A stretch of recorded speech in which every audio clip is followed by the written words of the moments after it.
I'm Elenita Dano from the Philippines. I work with the Action Group on Erosion, Technology and Concentration, etc. group. We're a small NGO that has offices in Southern Philippines, in Canada, in Mexico, and colleagues in London and Auckland. We generally monitor new and emerging technologies and how they marginalize sectors and countries, and also look at the corporate concentration, corporate drivers behind these technologies, and how they erode control of people, erode rights, and also erode biological resources and cultures.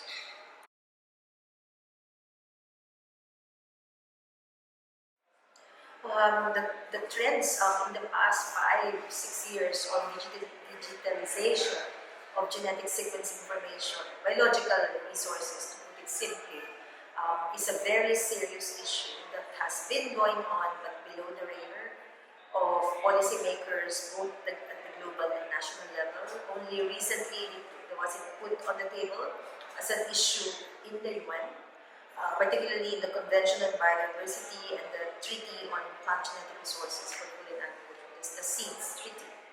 This is the first time that the UN has actually taken stock of the extent of the issues.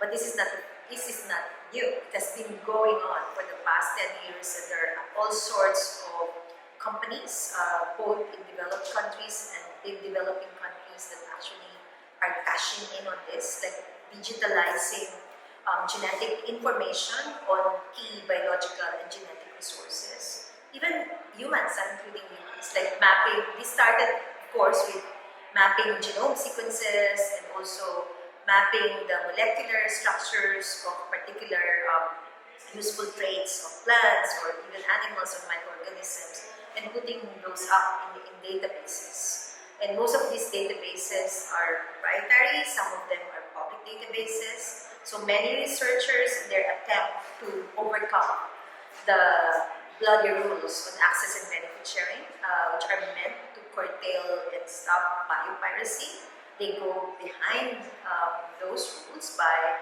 downloading information from whether proprietary or public databases on particular resources that they are researching on, and dealing with those genetic information and doing their research around that.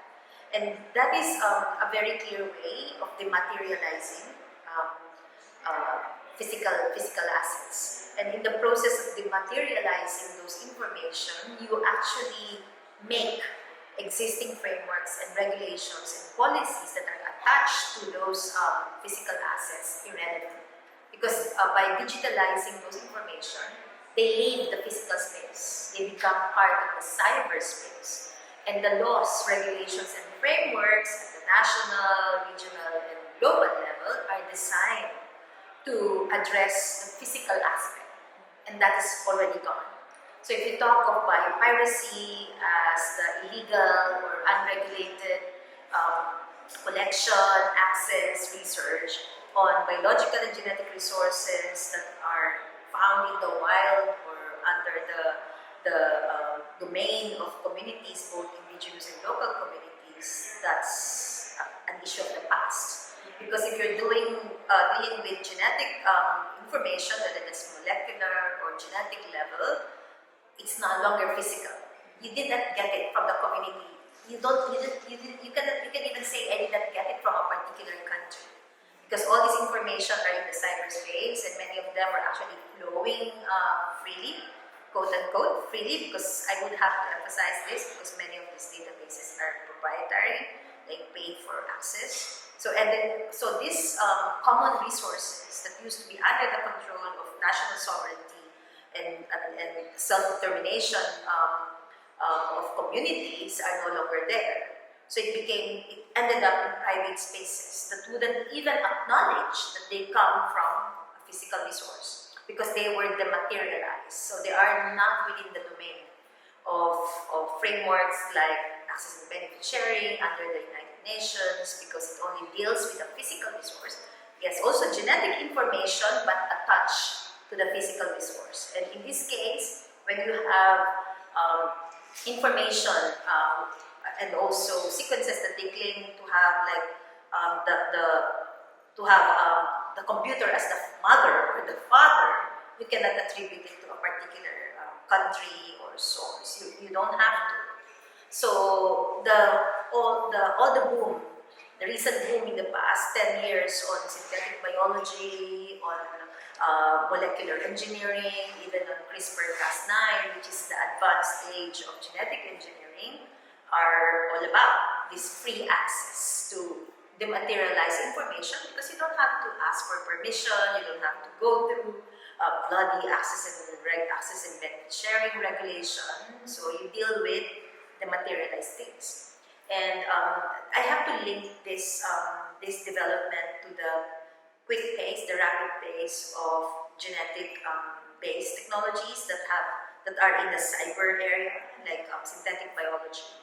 Synthetic biology is one technology that claims to be creating genes from scratch, that you actually don't get it from anywhere. But those information were based on those physical assets. But they're so far detached that nobody questions. Like, in fact, even regulations on biosafety that are meant for genetically modified organisms are not even relevant to synthetic biology or gene editing.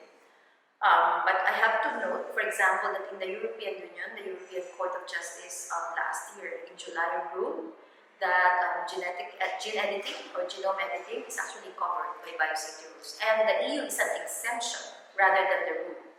Because the rule is, this is not covered by biosafety. So we are living in an interesting world. It's largely dystopian, but it's also wild, wild west. It's not governed by rules, by policies, by framework. And the problem with wild, wild west is that the fittest, usually the richest, with access to technology and who can influence laws and policies are the ones who come out richer, who come out the biggest and disproportionately beneficiaries of the wild, wild west.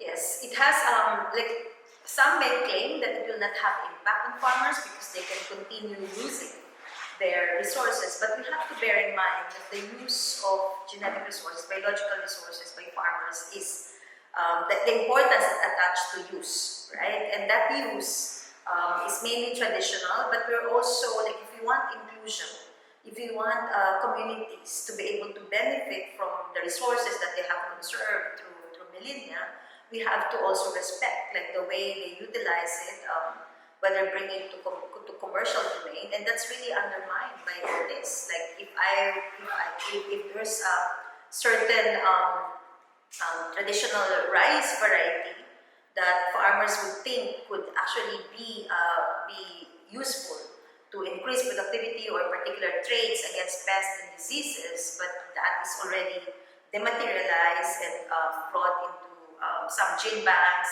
and sold in databases and all that they can easily, the breeders who have access to these kinds of databases and technology can easily develop commercial varieties that would undermine the possibility of these farmers who have nurtured these varieties to be able to commercialize or share it with others, because for sure, whatever comes out from commercial breeding will have to be applied with either patents or plant variety protection. It will go through seed certification and registration. That will give them a big advantage in exploiting the market.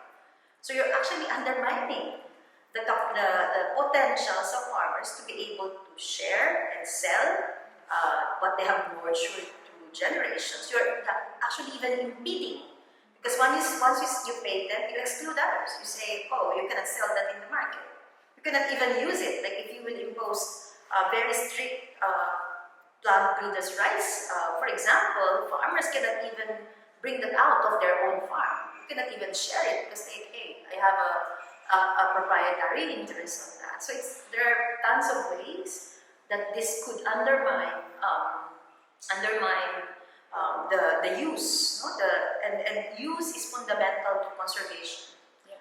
Use is actually the basis of why and how farmers have conserved, preserved, developed all these genetic resources, because they exchange, they share, they adapt, and that will be curtailed by this system that is predatory, that actually provides enclosure of the mind and even enclosures of potentials, no? And like other tools like genome editing or synthetic biology would affect farmers or local indigenous communities the same way. Like we have studied a number of commodities that are threatened by synthetic biology. Like many synthetic biology companies in countries like Switzerland and the US and even in Brazil are actually going into high value commodities, agricultural commodities such as vanilla, for example. Vanilla or saffron. Saffron is the most expensive spice in the world. And there are very few places in the world where it is produced, like Iran, some parts of India. There are very few countries. And it's very labor intensive. It's actually based on knowledge of people, of communities, on how do you harvest, how do you process from the flower of saffron and produce this very expensive spice. So like companies in synthetic biology companies in Switzerland, or Evolva in particular, are targeting how do you produce saffron from the labs using synthetic biology. And this is not synthetic. This is not synthetic version because there are synthetic versions that are cheap. This is high-end synthetic version because they claim to be natural. Like they would engineer algae or bacteria to produce naturally the flavor of saffron and sell that as high-end, no? Like maybe not as expensive as the saffron that Iran or India sells, definitely not as cheap as the synthetic artificial ones that are coming from places like China, but in between. You could just imagine, like, why would I buy a very expensive saffron when I have this? It's clean, and they even claim it's environmentally sound because it does not utilize land, it does not utilize water, and also it does not utilize labor. They even claim that this is humane. Because like these people, they spend so many hours like just getting the saffron flavor from the flowers, etc. We're saving them from that labor. What do you do with these people who will be displaced? And what do you do with the earnings from countries like Iran? Iran is not necessarily poor, but definitely the communities that are relying on those. It's actually it's not just the farmer, but all the traders and everyone who are dependent on that high-end, high-value commodity crops. So these are the things that we rarely end up in the radar, but we need to discuss because this is how digitalization applies in very concrete sector that affects millions and millions, even billions of people who are dependent on agriculture. Yeah.